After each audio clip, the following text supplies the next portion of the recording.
Hello mga bay, Assalamualaikum warahmatullahi wabarakatuh. Kumusta kayong lahat?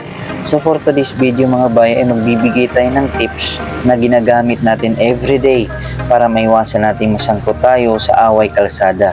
Ano nga ba dapat natin gawin? Simple lang mga bay, kailangan lang nating may baon tayong mahabang pasensya dahil marami tayong makakasabay or makakasalubong ng mga driver na may pag-uugaling toxic dito sa kalsada mga bay. Sila yung tipong masaya kapag nakakalamang sa kapwa motorista, pero galit na galit kapag nakakalamang ang ibang motorista sa kanila or naiisahan sila ng ibang motorista.